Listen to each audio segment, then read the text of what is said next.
Hello friends, स्वागत है आप सभी का घटना चक्र पूर्वावलोकन में। हम विश्व का भूगोल पढ़ रहे हैं। आज का जो चैप्टर है वो है लवणता।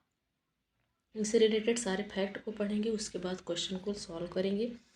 यदि आप हमारे चैनल पर नए हैं तो प्लीज़ चैनल को सब्सक्राइब कर लीजिएगा। फ्रेंड्स, आपसे रिक्वेस्ट है, आपसे निवेदन है, ये चैनल मेरा छोटा है, नया है, तो प्लीज़ हमारे चैनल को सपोर्ट करिए आगे ले चलने में। पूरा वीडियो ध्यान से देखिएगा फ्रेंड्स। वीडियो अच्छा लगेगा तो प्लीज़ वीडियो को लाइक कर दीजिएगा। आने वाले सभी एग्जाम के लिए मोस्ट इम्पॉर्टेंट टॉपिक है। तो चलिए पढ़ते हैं इससे रिलेटेड सारे फैक्ट को। सागरीय जल के भार एवं उसमें घुले हुए पदार्थों के भार के अनुपात को सागरीय लवणता कहते हैं। तो सागरीय लवणता के भार एवं उसमें घुले पदार्थों के भार के अनुपात को क्या कहा जाता है? सागरीय लवणता। सागरीय जल का भार क्या है और उसमें जो घुले हुए पदार्थ हैं उसका भार क्या है, तो इन दोनों का अनुपात निकाल लिया जाता है, तो उसी अनुपात को सागरीय लवणता कहा जाता है। तो सिंपल सा है, सागरीय जल का भार कितना है और उसमें जो भी पदार्थ घुला गया है उसका भार कितना है, दोनों का अनुपात निकाला जाता है, उसी अनुपात को सागरीय लवणता कहा जाता है। सामान्य रूप से सागरीय लवणता को प्रति 1000 ग्राम जल में स्थित लवण की मात्रा परसेंटेज के रूप में दर्शाया जाता है। सामान्य रूप में सागरीय लवणता को प्रति 1000 ग्राम जल में स्थित लवण की मात्रा के रूप में दर्शाया जाता है। तो प्रति 1000 ग्राम जल में स्थित लवण की मात्रा परसेंटेज के रूप में दर्शाया जाता है। यदि लवणता को प्रति 1000 ग्राम जल में स्थित लवण की मात्रा मिलती है तो महासागर का वह क्षेत्र जहाँ गहराई के साथ साथ लवणता तीव्र गति से बढ़ती हो हेलोक्लाइन कहलाता है। तो महासागर का ऐसा क्षेत्र जहाँ पर गहराई भी बढ़ रही है और गहराई के साथ साथ उस पानी की लवणता भी तेजी से बढ़ रही है, तो उसको क्या कहा जाता है? हेलोक्लाइन कहा जाता है। क्या कहा जाता है? हेलोक्लाइन कहा जाता है। सागरीय लवणता का मुख्य स्रोत भूमि है। सागरीय लवणता का मुख्य स्रोत क्या है? भूमि है, जबकि नदियाँ लवणता को सागर तक पहुँचाने वाले कारकों में प्रमुख है। तो सागरों में लवणता पहुँचाने का प्रमुख कार्य कौन करता है? नदियाँ करती हैं। सागरीय लवणता को नियंत्रित करने वाले अन्य कारकों में वाष्पीकरण, पवन, नदी जल, वर्षा, सागरीय धाराएं, ज्वालामुखी, ये सब क्या हैं? प्रमुख हैं, जो सागरीय लवणता को नियंत्रित करने वाले कारक हैं। तो उनकी सागर की लवणता को नियंत्रित करने का कारक कौन कौन से हैं? वाष्पीकरण, पवन, नदी जल, वर्षा, सागरीय धाराएं, ज्वालामुखी, ये सभी हैं। सामान्य रूप से सागरीय लवणता को प्रति 1000 ग्राम जल में स्थित लवण की मात्रा परसेंटेज के रूप में दर्शाया जाता है। महासागरों की औसत लवणता 65% है। महासागरों की औसत लवणता कितनी है? 35% है। 1884 ईस्वी में चैलेंजर अन्वेषण के समय डिटमार ने सागरों के में कुल 27 प्रकार के लवणों की खोज की थी। 1884 में चैलेंजर अन्वेषण के समय डिटमार ने सागरों में कुल 27 प्रकार के लवणों की खोज का पता लगाया था। 7 सर्वाधिक महत्वपूर्ण इस प्रकार दिए गए हैं। देखिए, जो एक तरफ लवण है, लवणता प्रतिशत, सोडियम क्लोराइड 27.213% लवणता है और प्रतिशत कितना है? 77%। Magnesium chloride, magnesium sulphate, calcium sulphate, potassium sulphate, calcium carbonate और मैग्नीशियम ब्रोमाइड का है। तो यहाँ पर दिया गया फ्रेंड्स, किस लवण का लवणता कितना प्रतिशत है और उसका परसेंटेज कितना है। देखिए, महासागरीय जल की लवणता में सोडियम क्लोराइड का अधिकतम योगदान है। महासागरीय जल की लवणता में सबसे ज़्यादा योगदान किसका है? सोडियम क्लोराइड का है। सागरीय लवणता का वितरण क्षैतिज और लंबवत 2 भागों में विभाजित किया जाता है। सागरीय लवणता 2 विभागों में है, एक क्षैतिज और एक लंबवत है। महासागरों में लंबवत लवणता के विषय में किसी निश्चित समय का प्रतिपादन अभी तक नहीं किया जा सका है। महासागरों में जो लंबवत लवणता का विषय है, ये अभी तक ज्ञात नहीं किया जा सका है। अर्थात कहीं पर लवणता गहराई के साथ घटती जाती है तो कहीं पर बढ़ती जाती है, ये कोई फिक्स नहीं है।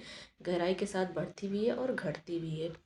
यदि समुद्र में जल का घनत्व बढ़ता है तो यह लवणता में वृद्धि का सूचक होता है।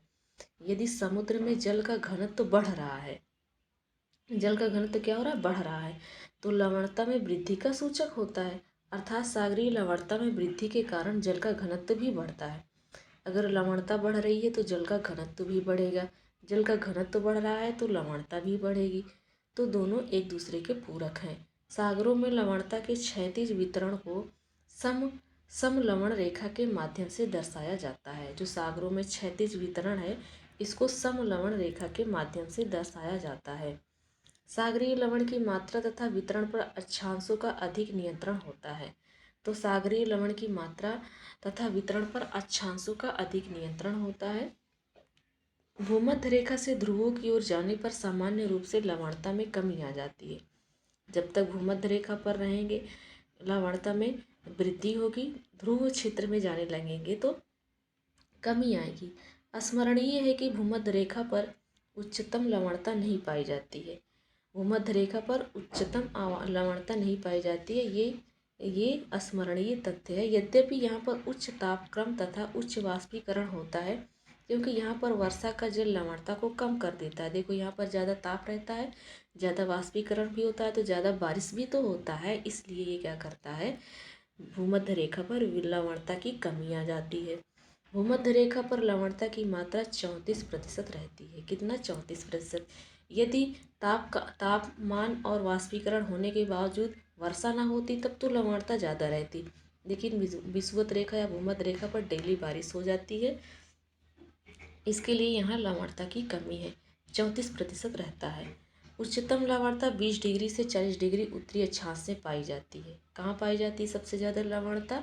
20 डिग्री से 40 डिग्री अक्षांश, उत्तरी अक्षांश में सबसे ज़्यादा लवणता पाई जाती है, जहाँ पर उसकी मात्रा 36% रहती है। परसेंटेज में कितना परसेंटेज? 36%। क्योंकि इन भागों में उच्च तापक्रम तथा उस उच्च वाष्पीकरण के साथ आर्द्रता न्यून होती है। देखो तापमान उच्च होता है, उच्च वाष्पीकरण होता है, लेकिन आर्द्रता नमी क्या होता है? कम होता है, कम होता है। इसके लिए क्या होता है, यहाँ पे 36% लवणता होता है। हिंद महासागर में 0 डिग्री से 10 डिग्री अक्षांशों के मध्य में 35.14% लवणता पाई जाती है। 0 डिग्री से मतलब भूमध्य रेखा से लेकर के 10 डिग्री अक्षांश के मध्य में लवणता पाई जाती है हिंद महासागर में। और कितना परसेंटेज है? 35.14% है। परंतु बंगाल की खाड़ी में यह घटकर 30% हो जाती है। बे ऑफ बंगाल में कितना हो जाता है? 30%। वहीं अरब सागर में ये 36% लवणता पाई जाती है। अरब सागर में कितना हो जाता है? 36% हो जाता है, क्योंकि यहाँ पर अपेक्षाकृत शुष्क मौसम के कारण वाष्पीकृत अधिक होता है। यहाँ क्या होता है? अपेक्षाकृत शुष्क मौसम होता है, ठंडी नहीं पड़ती है और वाष्पीकरण अधिक होता है, तो लवणता ज़्यादा पाई जाती है।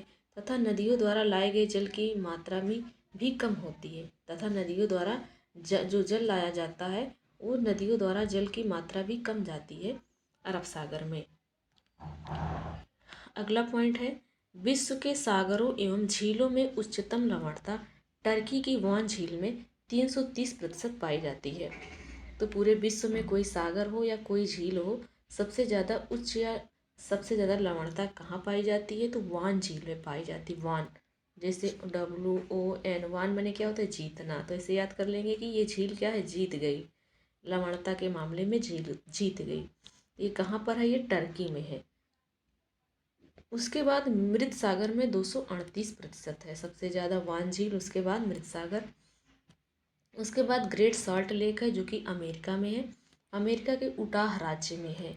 अमेरिका के एक राज्य है उटाह, उसी राज्य में है ग्रेट सॉल्ट लेक। इसकी लवणता कितना है? 220% है। कैस्पियन सागर के उत्तरी भाग में लवणता 14% पाई जाती है। दक्षिणी भाग में काराबुगास की खाड़ी में लवणता 17% पाई जाती है। तो टॉप 3 याद रखना है। सबसे ज़्यादा लवणता वान झील टर्की में है, यहाँ 330%। उसके बाद मृत सागर में 238%। उसके बाद ग्रेट साल्ट लेक जो कि अमेरिका में है 220%। तो टॉप 3 याद रखना, वान झील, मृत सागर और ग्रेट साल्ट लेक। कैस्पियन सागर में 14%, इसके उत्तरी भाग में दक्षिण में काराबुगास है, यहाँ पर 17%।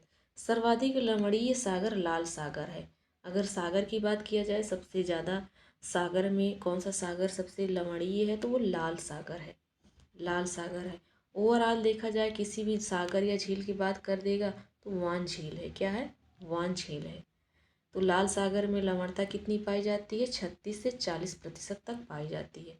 भूमध्य सागर की लवणता 37 से 39% है, कैरेबियन सागर की लवणता 35 से 36% है। कितना है? 35 से 36। तो टॉप 3 याद रखना है। सबसे ज़्यादा लाल सागर, उसके बाद भूमध्य सागर, उसके बाद कैरेबियन सागर है। तथा फारस की खाड़ी की लवणता 37 से 40% है।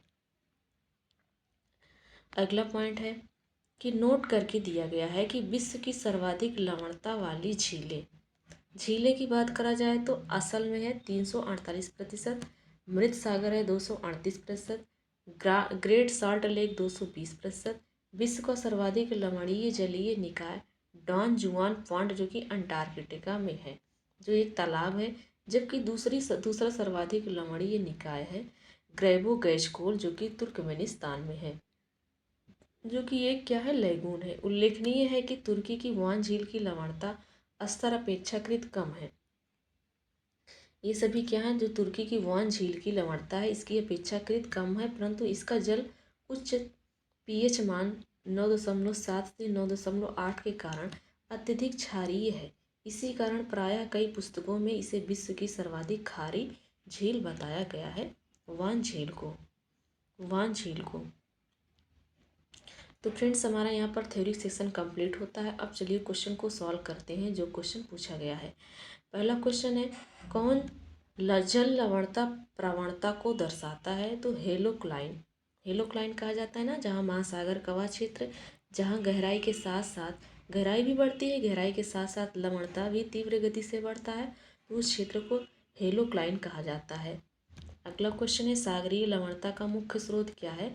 सागरीय लवणता का मुख्य स्रोत हम लोगों ने पढ़ा था कि भूमि है। सागरीय लवणता का मुख्य स्रोत भूमि है, जबकि नदियाँ लवणता को सागर तक पहुँचाने का मुख्य काम करती है।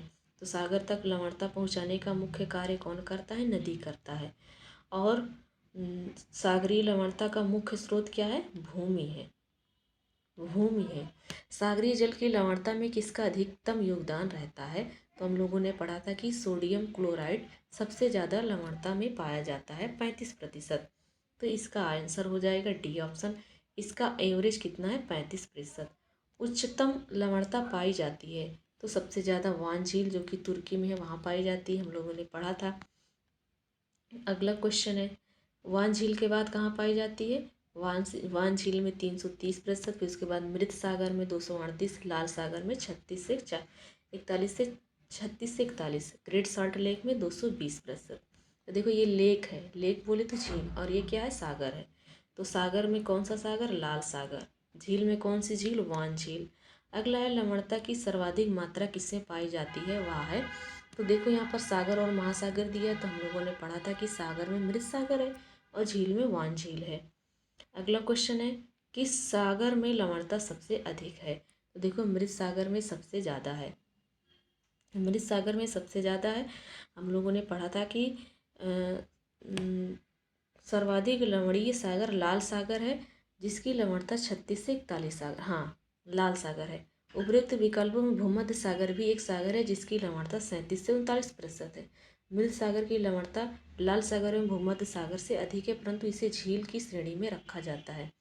मृत सागर को झील की श्रेणी में रखा जाता है। हालांकि लाल सागर और भूमध्य सागर से ज़्यादा इसकी लवणता है मृत सागर की, लेकिन इसको रखा गया है झील की श्रेणी में। कैस्पियन सागर भी वस्तुतः झील ही है, कैस्पियन सागर झील ही है। तो सभी जलनिकायों को सागर मान लिया जाए तब सर्वाधिक लवणीय सागर मृत सागर होगा। जब सभी को सागर मान लिया जाएगा तो हमारा आंसर मृत सागर हो जाएगा। यदि इसको झील मान लिया जाए, कैस्पियन सागर को झील मान लिया जाए, तब जो है अंतर हो जाएगा। समुद्र में घनत्व बढ़ता है तो ऐसे में जब समुद्र में घनत्व बढ़ता है तो उसके साथ साथ गहराई भी बढ़ती है, घनत्व बढ़ता है तो जल में लवणता भी बढ़ती है, इसका आंसर बी हो जाएगा। घनत्व बढ़ता है उसके साथ साथ लवणता भी बढ़ती है, किंतु गहराई कम होती जाती है। अगला क्वेश्चन है, देखो डिटेल पढ़ लेते हैं। यदि समुद्र में जल का घनत्व बढ़ता है तो लवणता वृद्धि का सूचक होता है, अर्थात सागरीय लवणता में वृद्धि के कारण जल का घनत्व भी बढ़ता है। लवणता का वितरण क्षैतिज और लंबवत 2 भागों में विभाजित किया जाता है। महासागर में लंबवत लवणता के विषय में किसी निश्चित नियम का प्रतिपादन अभी तक नहीं किया गया है। लंबवत का, क्षैतिज का हुआ है। वहीं पर लवणता गहराई के साथ घटती जाती है। कहीं कहीं जो है लवणता गहराई के साथ घटती जाती है तो कहीं बढ़ती जाती है। तो इसका आंसर क्या हो जाएगा? बी ऑप्शन इसका राइट आंसर हो जाएगा। अगला है ग्रेट सॉल्ट लेक कहाँ स्थित है? तो अमेरिका में है, यूएसए संयुक्त राज्य अमेरिका में है। इसमें से ग्रेट सॉल्ट लेक में 220% लवणता पाई जाती है। अरब सागर के पानी का औसतन खारापन कितना है? 35% है। हिंद महासागर में 0 डिग्री से 10 डिग्री अक्षांशों के मध्य में 35.14% लवणता पाई जाती है, परंतु बंगाल की खाड़ी में यह घट के 30% हो जाती है। और वहीं अरब सागर में ये 36% हो जाती है। तो अरब सागर में 36, बंगाल की खाड़ी में 30 और हिंद महासागर में 35.14 है। किसमें औसत लवणता सर्वाधिक है? तो इस 4 ऑप्शन दिए गए, चारों सागर है, तो सागर में सबसे ज़्यादा कौन सा सागर? मृत सागर है। मृत सागर है। तो मृत सागर में सर्वाधिक लवणता पाई जाती है 238%। ध्रुवीय क्षेत्र के बाहर वैश्विक स्तर पर सर्वाधिक लवणता असल झील जिबूती में पाया जाता है। ध्रुवीय क्षेत्र के बाहर की बात किया जाए तो विश्व स्तर पर सबसे ज़्यादा लवणता असल झील में पाई जाता है, कि जो कि जिबूती में है, अफ्रीका में है। तत्पश्चात क्रमशः तुर्की के वान झील एवं मृत सागर का स्थान है। उसके बाद किसका स्थान है? तुर्की के वान झील और मृत सागर का स्थान है। तो फ्रेंड्स, यहाँ पर हमारा थ्योरी सेक्शन और पूछे गए क्वेश्चन कंप्लीट होते हैं। चलिए मिलते हैं नेक्स्ट वीडियो में। Thanks for watching.